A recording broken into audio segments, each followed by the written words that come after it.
What do you think about the firing of the Fed governor? I'm very concerned about it. And I'm also concerned about Intel and the government taking a 10% stake in Intel. Yeah, I think without a sunset provision to say, government's going to back out in X number of years or when an event happens or something like that, I really don't like it. It puts Intel at a better competitive position to its peers. There's no necessity for it. There's a lot of, I mean, you could make a national defense argument that it's becoming a defense stock, but but did Intel come to the government and say buy 10% of us, or did the government go to Intel and say we're taking 10% of it? well, Biden gave them $10 billion, Right.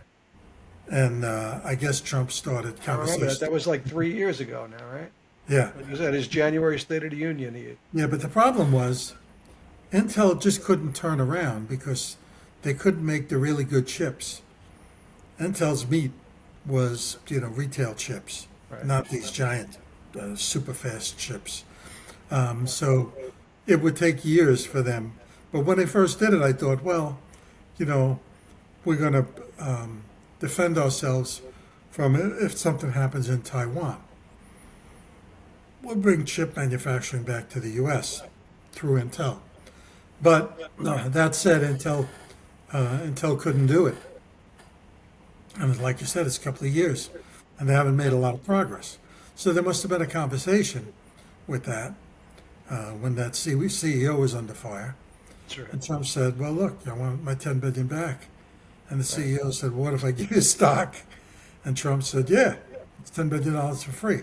I would rather see the government sell it to another chip manufacturer or a consortium of manufacturers, and take the $10 billion and put it towards the debt. I don't like the government stepping in here and picking winners.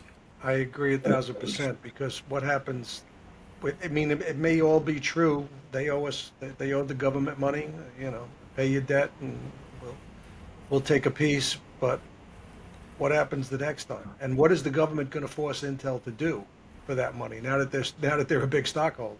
Well, what about if you're another chip manufacturer competing for a government project? Yeah, Are you going to look at Intel as if it's a genuine competitor, or is it in-house? right, And when you give them you give the government schematics. Are you giving them to Intel? It's Intel's partner. right. So I don't like the whole thing. I'm a capitalist, and I don't like a bailout like this. Yeah, I mean, when Obama did it with the auto industry, the auto companies couldn't wait to get out of it, and the banks too, you know, Well, going back to the '80s, we bailed out Chrysler, right? Lee Iacocca, but that was a bailout, you know, right? where we gave stockholders, shareholders, and unions pieces of the company. Now the government's taking a piece of the company, and I really don't like it. Um, I'm not comfortable with this at all. Yeah, it's got some ramifications ahead that haven't been really looked at that I think are going to cause a lot of problems. Yeah, I'm going to research this because this is a topic for my meeting on Thursday. So it's too bad we're not talking about this Right, next time. Maybe we that's right. will. I'm sure we will. Yeah, because this is something that's not going away. I got short some dollars on the Fed On the Powell firing. speech, on that. No, on the firing. Okay, I think the easing is already built into the market. Everybody's right. convinced that we're easing. There was only disappointment ahead if we don't as quick and as fast and as much as the market's anticipating. But I think the bigger issue is he's loading the Fed now with his own people. And I don't think the foreigners are comfortable if the Fed's not independent. Right. Yeah, that's been, certainly been a concern. We may not like the Fed, but we want it to be independent. And it was politicized. We brought this up, a couple of weeks ago, saying the Fed was politicized by lowering rates before the election for the incumbent. But it doesn't warrant what's going on now.